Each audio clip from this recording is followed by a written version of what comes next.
Hi, Haley, how you doing? Good, how are you? Welcome to doing Quality Healthcare. Thank you. So you're interviewing to be the human resource specialist. Yes, I am. Thanks so much for your time, too. Yeah, of course. Thanks for coming in. So let's start with, what do you know about Quality Healthcare? Well, I know you're a partner of OHSU. I've had some friends that have had a lot of different clinical rotations at Tuality, and I've heard a lot of good things. It seems like a nice, small community hospital that has a lot of culture and community to it. And I think it'd be a great place to look at some HR positions and get some exposure to it. Mm-hmm. So why healthcare? So I think I like to go into healthcare because it's not only helping the community or helping the organization run better, but I think it's definitely helping the community as well. And my work doesn't just affect the success of the organization, but it's affecting the people that are going to be helped by the organization. It could be patients, it could be family members. It's sort of a whole general healthcare ability that I'm sort of necessarily indirectly helping a lot of the customers and the people that are being benefited by the work we do at Tuality. Perfect. So what are your biggest weaknesses that you've learned out of college? Oh, let's see. I would say that I definitely had some trouble overcommitting to things. It definitely got a lot better during my senior year where I was learning to say no and sort of deny plans. I'm someone who likes to go out and get my name involved in a lot of things. And throughout college, I think just since my freshman year, I've really been getting my name into different groups and activities, and people know that I'm reliable, people know I'm responsible, they know my people skills, and it helped me get involved into the student ambassador role, as you see from my resume, helped me get involved in the resident assistant track with my dorm, and I really showed a lot of my skills in those, but throughout senior year, I think I really realized that I had overcommitted to a lot of different things, and it kind of made my plate spread super thin, and I was giving less time and less work to the things I really wanted to give more time and more work to, and was being drawn and being spread out to a lot of different areas on campus. And I really realized that it's okay to say no. It's okay to just sort of pack on your plate a couple different things that you want to get involved in and want to get your greatest effort into it. And once that's sort of dying down, you can add more if you decide to. But I think I'm someone who's learned a lot about, it's really tight, sorry. I've learned a lot about my plate and what I want to handle and how it affects my work into the things I've committed to. Great. So being in HR, you do a lot of conflict management. So can you tell me about a time where you demonstrated some conflict management skills effectively? Yeah, there's been a couple instances. A lot of those have happened with the RA position, the resident assistant position in my dorm. There are two instances I think about. One was directly with being the third party with two different students.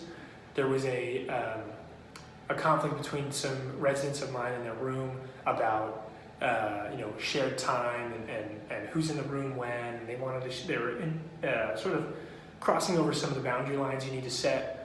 One was being affected by it in a poor way. So I had to go in there and sit them down, and we had a very general conversation about beneficial roommate practices and what it's like to be a good roommate. And then we sort of let that simmer, and actually it required a second conversation where I had to sit down with them and say, okay, this is what's happening from this person's perspective. You let them give their side of it, you let them listen and give their next side of it, so both parties have an opportunity to communicate. And eventually we just had to kind of find a common ground of what we're going to agree upon, and not necessarily point fingers at one another, but sort of find a way to move forward with it. I also had some ways, or some instances where I had to handle conflict where it was me and my supervisor. There was a case over the summer with my boss at Kohl's. And she made some comments to me that I really didn't appreciate, and I actually sat her down and expressed to her that I wasn't too happy with those comments, and I really voiced my opinion to say that I didn't appreciate the way she was talking to me, and actually instead of sort of getting a big fiasco created, we sort of handled it one-on-one internally and made the rest of the summer go a lot better. So given your experience being that third-party conflict manager in a sense, what's your stance about human resources intervening with employee conflict?